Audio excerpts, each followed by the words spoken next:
Here with Louie Martinez, assistant Jesuit High School in Florida, but ABCA High School Division II Assistant Coach of the Year. State title this year. I just read seventh in school history and then third since 2019. So congrats. Thank you. Yeah, it's been a great run. Miguel does a great job here, Miguel Menendez, and it's great to work for him. And we have a great time getting the kids ready. Yeah, and I want to give our high school committees a shout out because I think that they have the hardest job with the All America teams and then the assistant coach and coaches of the years, just because there's so many names to go at. Ton of names, and we see a ton of great players and coaches all around we play teams all over the country, and it's the challenge is great. I know there's a ton of great players they have to choose from. It's not easy for sure. Who do you feel like was the best team you guys saw this year? This year IMG is always tough. I mean, they're loaded with talent. American Heritage, who we played in the finals. Every year they're awesome, and it's great to play those teams. And you guys have a long history of alums.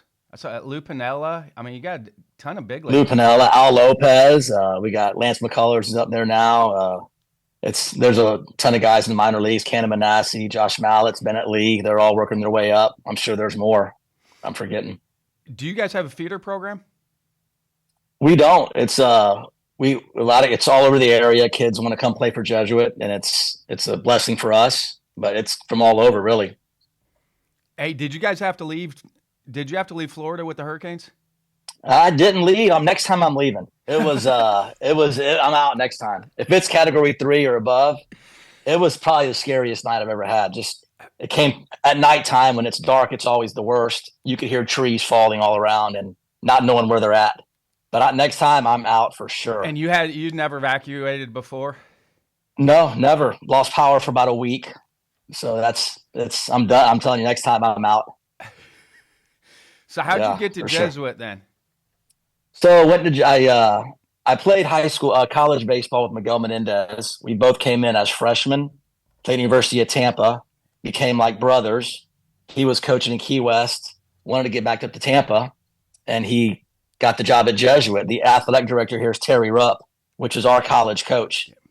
So it kind of like a little reunion, and Miguel said, I wanted me to come along and help, and it's been great. Yeah, because Joe Ursay and I talked about that a little bit because I think he had were you guys teammates with Joe? No, he's a little older than I am, but I know Joe very well. Well, Terry was at Maryland when I was at James Madison. Okay. So I think Terry was great. He great left coach. Tampa to go to Maryland, and so that was right around the time that I was. He did. He left, I think, 2-3 years after I graduated from University of Tampa. I actually signed with Lalo Prado though, and Lalo ended up going to Louisville. Yeah. Same. So I stayed home and played for Terry. It was great. Yeah. So I mean, for you guys, is that the realistic expectations now that you're going to win a state championship every year?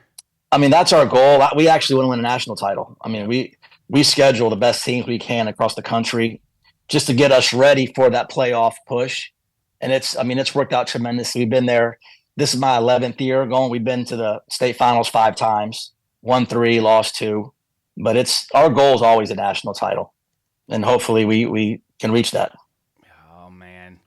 The COVID year, we had a shot. I think we started off 9-0, and that team was really, really talented, and it just got shut down, unfortunately. But we had a great team that year. Is mostly upperclassmen for you all, or are you messing with freshmen too? It's mostly upperclassmen. We've had a couple freshmen in the past. Wilson Anderson played for us. He's a great player. We got a couple sophomores mixed in there, but now mostly junior and seniors. Mostly just baseball only for you guys? We encourage everything. It is. We encourage them to play basketball, football. I mean, it's a total athlete. We want to coach the total athlete. Obviously, they're skilled in other areas, but it's a lot of baseball focus once they get here. But we encourage other sports as well. How much are you able to do with them in the fall? We have a fall season. We get a couple. The colleges run a couple tournaments. University of Tampa has a tournament. St. Leo has a tournament. Went to Florida Southern this year. Get to play some games. We do some early morning work with them and practice once or twice a week, and then play a couple tournaments. Strength and conditioning with them then too? Oh yeah, Miguel has them here early in the morning. They do Friday 6 a.m.s, and we work through Diesel strength and conditioning program, and they run the guys through the gauntlet, and it's great. When you say gauntlet, describe some of the stuff they're doing.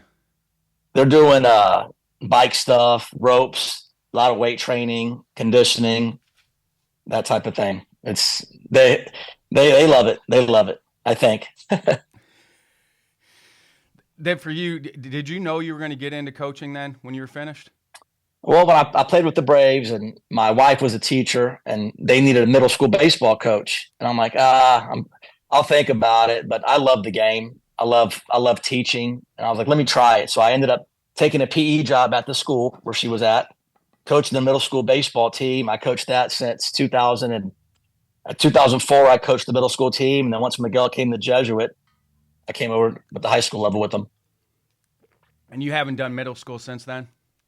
No, I stay away from that. Just I don't want any recruiting violation type thing. So I won't even go to their tryouts. I'm still at the school. I hear how good they're doing, but I stay away from it. What was your focus then with the middle school kids? Because we get a lot of questions on that with how to set up practice for that age group. I do for that age group a lot of the team game. I feel at that age those kids are on the big field now. We see that a lot of the kids, right-handers, won't go opposite field because they get thrown out at first base. The field's so big. So it's not about wins and losses at that level. It's about playing the game right, getting things done, and learning team defenses. A lot of them haven't been through a team defense, bunt defense, first and thirds, pickoffs, base running. Base running is terrible at the middle school level. A lot of base running type stuff, and just go from there. And each kid learns differently, so you got to learn how to work with each kid type thing, and not as a group so much, but individually at that level, what they need to get ready for the next level, high school and college. So you're working on bunt defense, first and thirds, all that every day with them with the middle school kids? In middle school, I did. They had no idea what to do. And we may run it once a year, honestly, in the middle school level, but they need to know when they get to high school, it's going to be in there. Part of that too, getting them to handle the baseball then too, right? Yes, for sure. Catching, throwing, that type of stuff. Who were some of your favorite coaches growing up? Growing up, obviously my dad coached me till I was 14, 15 years old. Then I played for the legend. I don't know if you know Billy Reed at Hillsborough High School. I played for Billy Reed and obviously Terry Rupp. And then when I was with the Braves, I had Brian Snicker was one of my coaches. Loved him. He's with the big club now. He was my single A coach. Carlos Tosca, Randy Engel, those guys really taught me a lot. And I was an infielder working with Rafael Belliard. Was probably where I learned a lot of my stuff, infield. With playing for your dad, how did you guys handle some of that as far as on field, off field? How did you guys handle that? There were some turbulent moments when I thought I could coach the team better than him. When I was like 11 or 12, it didn't go well. How was that conversation? But yeah, it was better not do it again, or you won't ever play. And back then there might have been. I just didn't do lessons. There was no individual hitting coaches, pitching coaches. He taught me, so I had to go with him. Like there was no going to private instructions. Do you feel like that's been good for the game now, private instruction? It's good. It's good. Like all of our hitters have their guys they go to. We tinker a little bit with them, little things, but it's hard. If you're hearing something from one coach, come to another, hear something different. We don't want to mess them up too much, but it's good. It gets them out, gets them working. Yeah, I think that's the biggest benefit is they have a place to go and train. They have a place. Yeah, and then, I'd say 100%, 95% of our team goes to somebody for something. How's that conversation go? If you see something where obviously they go to a trainer and so they're in a cage for the most part of it, but you see something that may help them compete a little bit better on the field, how do those conversations go? I take a basic. I said, I know you're going to so-and-so or whatever, but what I'm seeing is this. When you go back to them, maybe ask them. Coach Martinez says I'm doing this. Do you see that as well? And if they see it, they see it. If not, they'll disagree with me, and it is what it is. It's fine, not a big deal. I don't take it personally. I just little things to motivate each kid. You want to motivate them. If they're motivated, they're going to play harder for you. That's how I look at it. What are some of the things that you and Miguel took from college to what you guys are doing now with Jesuit? We run our practice the exact same way as Terry Rupp ran it. We'll do our dynamic stretches before at beginning. We'll stretch throw, always do a team defense, go into individual defense, and then batting practice. We vary a little bit based on the day, but it's the same practice schedule. He has it written on the wall the same way we had it in college, which it was good. We learned from Terry, and he did a great job with us. You feel like that gets your guys ready to go to the next level then? It does. They're ready. I'd say we probably have 85 to 95% of our kids will play at the next level. And they come back and say, yeah, we prepared them. And that's our goal, is to get them ready for college. Most of your guys stay in And state? They bounce around. They like to stay in state. We've got guys committed to Duke, Mississippi State, some schools in North Carolina. Like they get around. That's part of being at a school like that, though. I think kids, private school, I think they're comfortable with going other places. They are, and the academic rigor here is so tough that that also prepares them when they get to college. The courses aren't as hard. They're hard, but their academics here are just as hard, and they're ready for that. How do you guys handle that in the spring with them? Because I mean, with your schedule, you're all over the place a little bit. How do you handle academics with them? Academics, they'll come in it's funny. We'll come in the locker room and I'll walk in and they'll have their iPads out doing homework. And I'm like, I've never done that when I was in high school. It's great. They know they have to do that or they won't be eligible. They get it done, and they stay up late nights. Give it credit to them. I hear them talking. They're up 11, 12 o'clock at night finishing assignments. What do you feel and like? It's a little easier. They have electronics now. I mean, they can do it on the bus. It's that type of thing. It helps out. For good and bad, electronics. Yeah, hell yeah, for sure. And I've asked this to a couple of the other assistants. Do you feel like social media has been good for baseball players or not? I think it's good in the fact they get noticed. It helps them get noticed by these coaches. They can go on, put video, and it's to every coach in the country, basically. Whereas if you're not on social media, they can get themselves in trouble on social media. But if they use it the right way, where they're getting their videos out and communication, I think it can help them. What do you feel like successful teams do that unsuccessful teams don't do? I think it's the culture of the team. There's teams we play that are probably more talented than us, but we feel like we have the advantage on them just because of their culture. Miguel does a book club. He does book clubs with the captains. He does a lot of the John Gordon books. Well, I know he'll be at the convention. We're excited. He does every Monday night. We'll have a speaker before practice. Doesn't have to be baseball. We've had Army Rangers in. We've had scouts. We've had umpires come talk to the kids 30, 40 minutes. Just the whole child, the whole athlete, not just the baseball side. Get them prepared and try to build some team chemistry. Do you feel like that's where it's headed now, is the holistic approach to coaching players? Absolutely, because I mean, like I said earlier, that each kid learns differently. Some kids you have to get with them and talk about other things in life besides baseball. Maybe they have an issue in math. Talk to them about that. Talk to them about football, other sports going on, and they just need if it's baseball, they're gonna get burned. So it's talk to them about whatever you can, life in general, and help them and through life. These age, we got 14-year-olds till 19-year-olds. They're molding into being a young adult, and that's what our job is. You mentioned Rafael Belliard, and what were some of the things that he worked with you on that maybe you hadn't worked on before? Oh, he was great. It was a little tough to understand his accent, but he was double plays, turned double. I was an infielder, double plays, just foot placement, where to receive the ball, double plays, hands to get, just different things that we'd go out there when it was rookie ball, 7 a.m. in the morning. He's out there with us, hitting fungos, just running us through the infield drills, something different every day. How much are you spending time with your high school guys on double play turns? We do it. I mean, we do it a lot. What I like to do is, like, during BP, I like to take groups out the corner and work on different drills out there. I'll put some throw down bases out there. One of the groups is hitting, and just work on, we'll call them Aussie drills on their knees. We use like tennis balls, little wiffle balls for the short hop drills.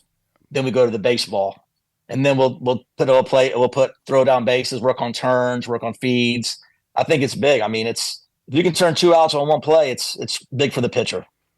You having your second baseman start with their left foot on the bag? Always left foot. That's always left the first foot. place we start with the little guys. Left foot. Yep. And if we'll read it. If it's like a slow roller to third or short, come across, something hit hard, they have the ability to step back. Yeah, I always talk chest up to the baseball. Wherever the ball's coming from, get your That's chest it. up to it. That's it. We were taught keep your thumbs together. Keep thumbs together as a package and throw from different angles. I mean, throw takes you here, throw from up here. If it's down, stay down low with it. I always said keep ball above transfer. Good. Yeah. That usually takes care of the Yeah, arm angle itself. Keep ball above transfer. that's good stuff. That's good stuff. I can use that. I can use that. Did you get any advice before you got into coaching? Uh, my father-in-law is a scout with the Mets. I mean, he talked to me about just how important it is for, like I said, the whole child, not just the baseball side of it, but really like focus on each kid individually, build a relationship with each kid, not and get to know them, and they're trying to know about their family and what they're going through, because that everybody's life is different, and I really like to know what's going on at home, and just I like to be there for them if I can. Well, you got a lot of love on social media after you got this award, though. By the way, Oh man, I mean, you could tell, you could tell people that love you, like just the responses that were on social media after you won. I appreciate that. I appreciate that. Yeah, I mean, our coaching staff here, we're a lot like brothers. We're all great friends. It's great to come here when you get along with everybody. The freshman coaches, the JV coaches, the varsity staff, the admins, awesome. When you get to throwing, then all your infielders throw together? We're working on that. They like to throw with their friends, but I like to infielders throw together, like work on exchanges and that type of thing. Where outfielders are a little different. But we're working on it. A lot of them do throw together. Like we were in college, the pitchers would throw on the right field line, left, and the position players on left field line. And we're working on that. We're getting there. You have many dual players? We do this year. We have it in the past. We probably have 3 or 4 that will play 2 ways this year. And you guys have, I mean, they're all phenomenal athletes. We've had, 2 or 3. You're mostly we have rumblings now from the Division I guys, just with them bringing their rosters down. I think you're going to see it come back. And we always had the places that I was at, Evansville, JMU, Iowa, Western Illinois. We always had 2-way players. Yeah, just because we kept our roster down. So I think you're going to see it come back. Now they got to be good at it. It's really hard. Yeah, to have a kid. And this year we do. We have 3 or 4 real. They'll play 2 ways in college. Yeah. They'll play 2 ways in college. We go with about 12 or 13 POs, which saves the arm and BP because they don't get to hit. But we do get to hit if they throw a shutout. We'll have pitchers BP, so they're gunning for that shutout every game. I love pitchers BP. Yeah, it's funny. It's a good time. It's to see these swings when they were all American hitters, 11 and 12 years old. Now I'm throwing BP and they can't even touch it. It's great. Have you guys talked about how you're going to manage that during practice then with their workload? We've talked a little bit about it this year. In the fall, it started with one of our shortstops. He was getting the reps. He just wasn't throwing across the diamond. He didn't pitch at all this fall, but he wanted to get ground balls and get the footwork right and read hops, but he would not throw across the diamond. Will he be a starter for you guys? Or will I think he's ended up being a starter. Last year, he was our back end guy, but he's so talented. He's probably going to be a starter this year. It's a little easier to manage workload if they are a starter. Yeah, it is. We just had so much confidence in him at the back end. If it's tight game, you bring him in the 5th, 6th inning, we felt like the game was over. How long did it take him to get hot then in game? Not long. He'd go down the pen in between, like after an inning, or if there was a timeout, he'd throw on the side a little bit, get a few throws in the bullpen, and he'd be ready to go 10, 15 pitches, I would guess. Yeah, that's a special arm that can do that. Yeah, he's really talented. Plus for kids like that, because your better kids at the college level usually start, sometimes those guys get on the field a little bit quicker on the mound because they've been used to relieving, which a lot of high school kids never had to do that before. No, he could do anything. I mean, he could do. If we need him to start, he'll start. If we need him to close out a game, he's going to close it out. But I think he'll probably start this year. That's the plan. Do you like teaching at a different school? I do, because I get different age groups. So I'll get kindergarten kids who need help tying their shoes, and to 8th graders that think they know everything. And I also coach a middle school girls basketball team in the off season. So that's making me lose my hair more than the baseball. It's a treat though. It's a good time.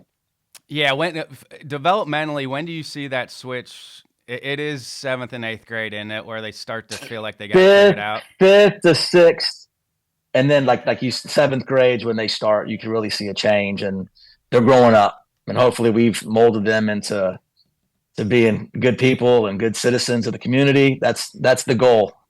Yeah, kindergarten would have been if I had to do it at the K through 8, I would have stayed with the kindergartners.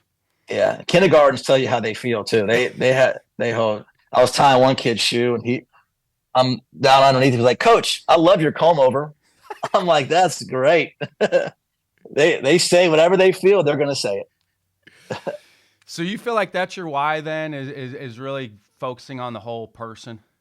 Yeah, for sure, for sure. And the school I work at, it's very hands on. Like you learn through hands on type things, like you do, and it's the whole child. I mean, you gotta mold the whole child to be good citizens and to be an asset to the community.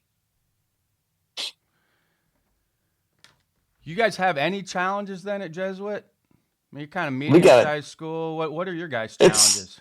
we have about 800 kids, so 800 all boys school, and that's one of the challenges I'd say for some of them not having girls here. But it is staying on. I mean, the academics is really really tough. Like we have to stay on them on the academic side. That's probably the main challenge we face is just making sure the kids are getting the work done, getting here on time. They have mass that they can't miss on certain days. If they're late, they can't play or practice. It's it's a lot. It's the academic side's a lot for them, but they all get it done and they know it's going to help them in the long run. So when do you guys start practice then in the afternoons? We start 4 o'clock is stretch.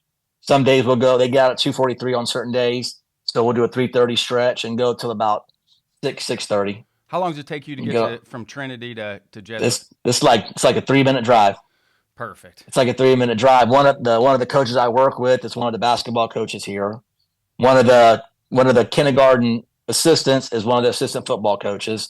So that's the kind of pipeline we have over, I guess, from Trinity coaching over to Jesuit. You all have to work on the field? Oh yeah, I'm the water guy. I water it for every game. I'm an infielder, so I know how I used to like it, and I try to get it right. We have a field guy that does the grass, he'll mow for us and fertilize. Does a great job. But plate, mound, clay, we get all that ready and we stripe it and game day. You get out there early in the morning and water it sometimes? If I like spring break, I will. Like on Saturdays, I'll come and water it. Especially like during the season, I'll get over here and do it. Because that's a fine line for you all with your material is getting it wet enough but not too wet. It gets tricky. It gets tricky. It's by the third inning, I feel like it's a desert already. But we're figuring it out. We're figuring it out. Is this ultimately what you see yourself doing forever? Being an assistant, or do you want to take over your own program at some point? I've actually had a few calls to come over and take over a program, but I mean, I love being able to work at Trinity and come here and do what I can with Miguel and our coaching staff here, and Miguel's like my brother, and I love him, and I love being around them, and it's just a great environment to be here. Who knows what the future holds? You never say never for anything, but I really really enjoy where I'm at right now. Do you feel like kids have changed over the years? Yes and no. I feel like our group of kids here we get pretty much the same kid year in, year out. If you're a Jesuit student, you're held to a certain standard, and if you're not, you won't be here long. They'll get you out of here. It's if you don't meet their standards, and I love that. So basically, we get a lot of the same type kids. You see it over and over. My son came here. My daughter went to the sister school, Academy of Holy Names, and they're at Florida State now, and had a great education. What are the standards that Jesuits talks about? It's about obviously God first, and they're held to a high standard just with their academics. They wear coat and ties. Be prepared and know your role. Do you have challenges then teaching wise with the schools you're at? Or do you have flexibility? I have flexibility. My Trinity administration is great too. They know we all coach here.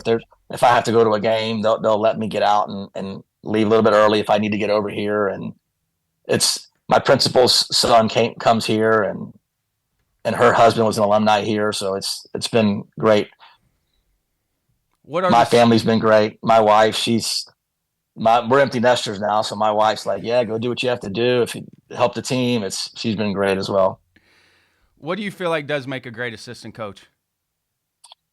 Being there, and whenever Miguel needs something, I'm there. If I got to throw BP, if he needs me doing the outfielders one day, I'll do the outfielders. He, we do all kinds of advanced scouting. Teams we're playing. We talk on the phone almost every night, just about upcoming opponents, who we're going to face. We try to get all information on them and use that to our advantage, because our goal is to win a state title, national title every year. So we have to be prepared, and whatever he needs, I'm going to do. Crazy. So as you get into then done with spring, then what do you guys do in the summertime? In the summer, everybody goes their own way, basically. We do have all the eighth graders that are coming in. We have a freshman team for the summer, and they will play a JV schedule. They get their butts kicked a little bit. They're playing some older kids, but we want them to get a taste of what our culture's like right from the start to see if you can handle it. We'll do that. Then we run a couple summer camps. We get about 150, 160 kids to those camps. In the summer, we do 2 weeks of that. And then we start back over in August.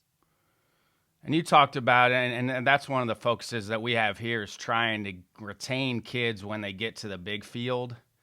What are some of the other things you're doing with those young kids to get them ready for the big field, besides team defense stuff? It's throwing pitchers. Look, I was a proponent. I used to play pony ball. I like that 13 and 14-year-old. I like when they pitch at 54 feet. The game was cleaner. What I'm seeing now is that first 13, 14-year-old age in the big field, there's 30 walks. There's no defense being played. The catchers aren't great. I just feel like there's a lot to be desired. So I really focus on not so much wins and losses, but trying to do the things right. Like if we have to we'd play a simulated game where I pitch just so the defense gets involved for practice. Obviously, games you can't do that, but even like if you go down to the 7 and 8-year-old level, when the kids start pitching, we'd play games and they knew kids would pitch first 2 innings, so their bottom players would bat first and second and third in the lineup. That way, when the coach pitch started, their big dogs are up. I hated that. I'm like, let's mix up the inning where they pitch, like do the 4th and 5th where the kids pitch. That way, you can't adjust your lineup. Everybody's got to face everybody. Maybe I may be wrong, but I don't see the quality of baseball that lower level like it used to be. And I agree with you on the 54 feet. I think there needs to be more of an emphasis of transitioning with those intermediate bases and the intermediate pitching. I love the 54-80. It's better for the arms, better for base running. I don't know if you've seen some of these 13-year-olds running 90-foot bases. You get thrown out from the outfield, which I hate that. Kid gets a nice hit, gets thrown out, and it's sad. I'm like, you did your job. It is what it is. Keep doing it.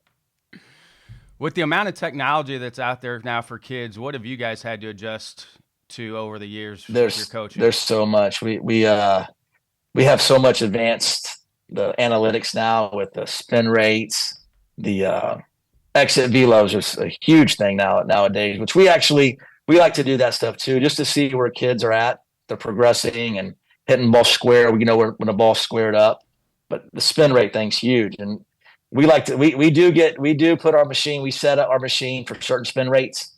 That way the kids can see it, what we're going to be seeing.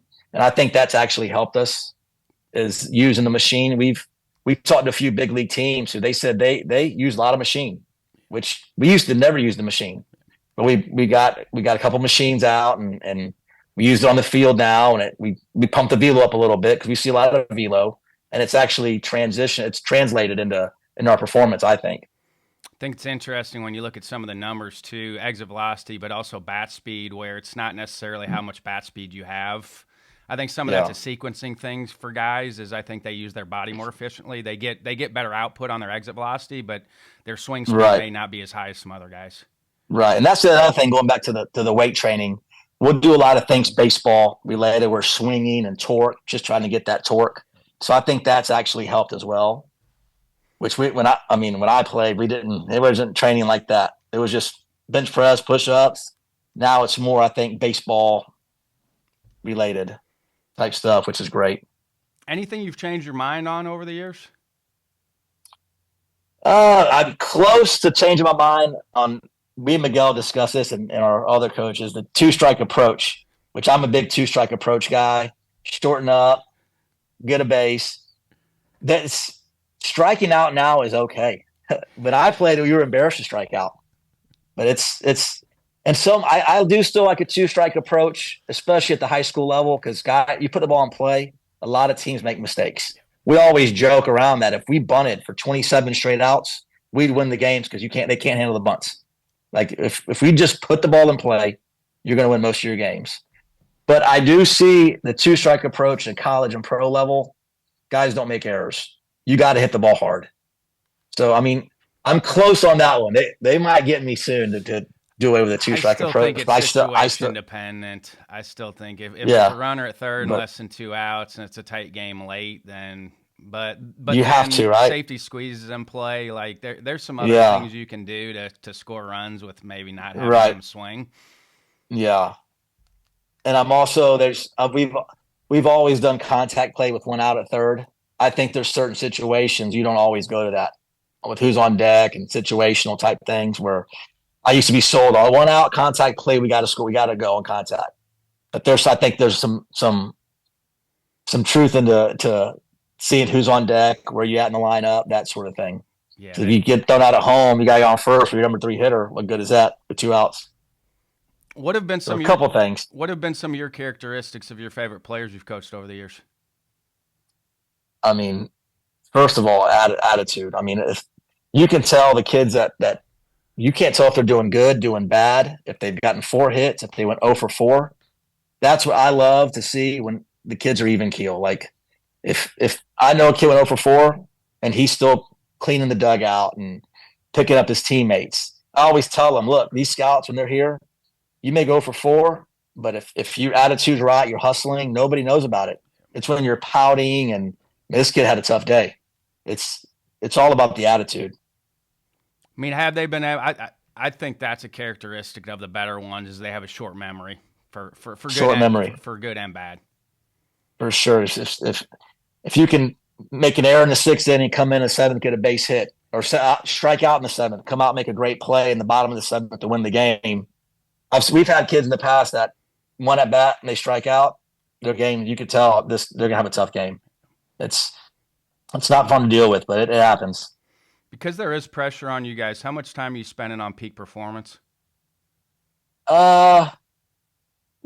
really get into it. We have sessions where we talk to the kids. We do different activities with them.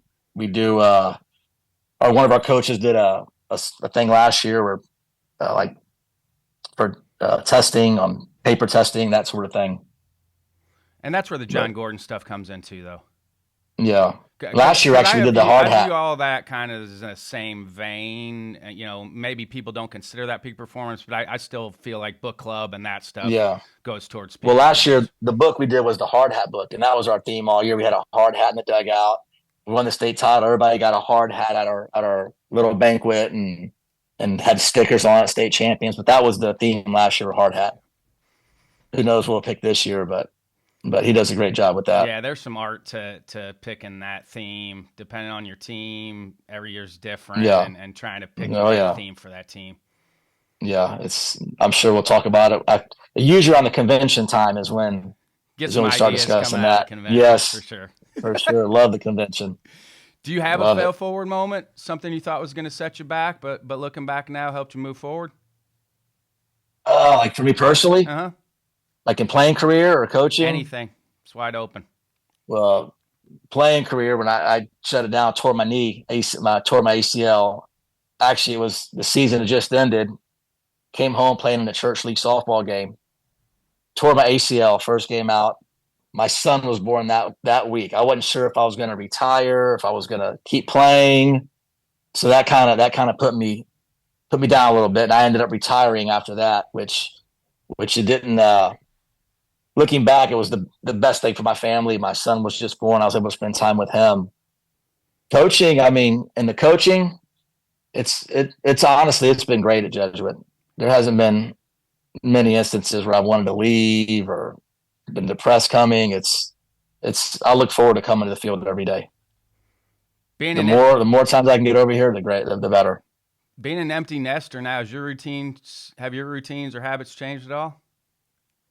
It's boring. It's so quiet at the house. Now the kids are home for Thanksgiving and it's loud. On a regular night, I'll fall asleep just watching TV on my chair. Next thing I know, it's like 2 a.m. But now I'm up. I can hear all the noise going on. It's fun though when they're home. It's great. And both are at Florida It's great. State. Both are at Florida State. How far apart in age are they? My son is 22. My daughter's 19. One's a senior. He's a senior. She's a sophomore. Yeah, we have the same. So age. he might be back home. He might be back home with me for a little bit after he graduates. We'll see. We'll see what job he gets, where it's at. But it's got limited time before you got to find something. You're still parenting them though. Like that's the thing I think you Oh, figure yeah. out as your kids get older. You're still trying to parent them. Yeah, and I talk to both of them almost every day. We talk every day, and they tell me about their classes and they got boyfriend. My daughter's got a boyfriend. My son has a girlfriend, and they talk about that. They'll tell us everything. It's great. It's no secrets with them, and it's just been a blessing. Yeah, I think that's the cool thing is you get to do adult things with them now. Oh yeah, and it's when we're in Tallahassee, we have a good time. We visit and go to the football games, which has been tough this year, but we have a good time hanging out with them, and it's great. What other? I'll be happy to not pay for the apartments though next year. Once he moves back, I get a break on one of the apartments.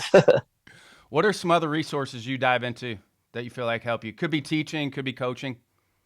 I look at all these videos. Trent Mongero does a great job with the infield stuff. I'm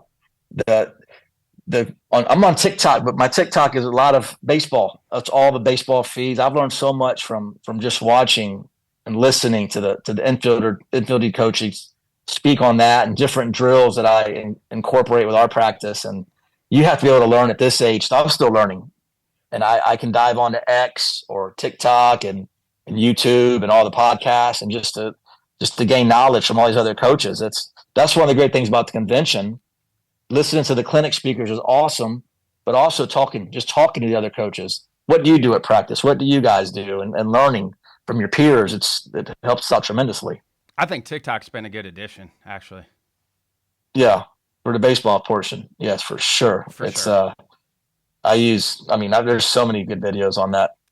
Yeah, it's and they're quick. I'm like 2 years in on it now. I didn't. Yeah, I was hesitant to start it, and then when I got into it, I was like, "Yep, this is the next shiny thing that's going to come down the pike." We have our coaches thread. We have our coaches thread here, and we'll send a video on TikTok, and it could be a drill that we want to have saved on our thread. We can go back to it.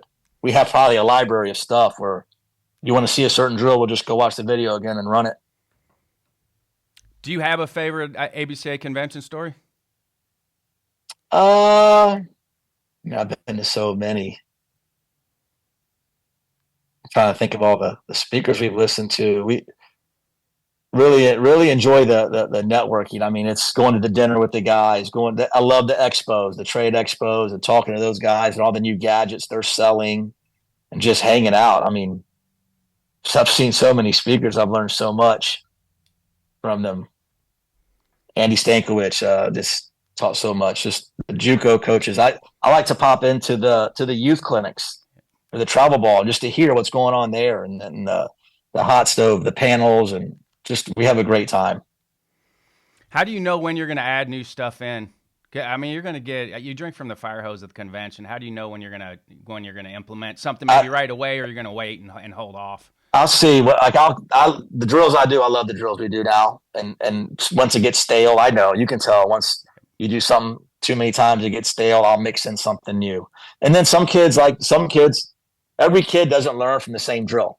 So I may see, I saw this at the convention. Let's work on this with him today only, see how it goes and go from there. If it's successful, we'll bring the rest of the infielders in. But every kid needs different things. Yeah, I think that's the art of the coaching piece of it. It's figuring out what works best for your players when.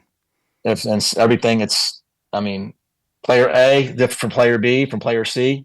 You just got to try to get them confidence. A lot of it's confidence. If they believe they're going to make plays, they're going to make plays. Coaching first base? I do. I coach first base. Miguel coaches third? No, Tim Knowles coaches third. Miguel Miguel likes to manage. Like Tim runs the offense at third. I'll coach first. Miguel could talk to the hitters in between at bats, that sort of thing. We have Ryan Stanley, Mike Swinson, our pitching coach Daniel Gibson's in there, and they're working with the hitters, seeing what they see. If we can find something that he's tipping, just different things we can do, and that's great to have them in there and let Tim just run the offense at third. Works out great for us. You guys steal a lot of bases? We are, and we're going to try to steal more this year. We're trying to implement a new system. We're going to try to take some bags, and we're going to try to run. You working on some of the hybrid stuff with leads? Yeah. Yes. It works. We're working on it. It does. It works. It's fun. We're going to try it. We're going to try some new things this year. We've learned a little bit from the clinics. Got to be patient though. I know. That's a live by the sword, die by the sword thing, because I know the kids are going to get picked ugly off at times. So you just got to be patient with it as a coach. I'm sure we'll get some picked off, some thrown out stealing, but we're gonna be patient with it. We did it through the fall, and we had some games. It was great. Love it. I mean, I think one game we stole 13 bags, which is a lot. It's a lot for us. Yeah, love it. All right, what's some final thoughts before I let you go? I'm just I want to thank ABCA and the Marine Corps. Just this is such a great honor. I've been so excited. I mean, I can't wait to get to the convention, and I appreciate you having me on the podcast. I love listening. I'm trying to learn. I want to learn every day, and if I can get 1% better every day, I mean, that's better for our team, I would think. And looking forward to. Will you be at the convention? I'm sure. Oh, yeah. I'm looking forward to meeting you in person. Do all the hot stoves, run the youth stage, help with the high school youth travel, small college stuff. I got my hands in a little bit of everything at the convention. So all right, great. I'll make sure I come say hi and I'll front row the youth stage. All right, beautiful. Yep. I'll pop in there and listen. Thank you. I appreciate your time. Louie. Thank you.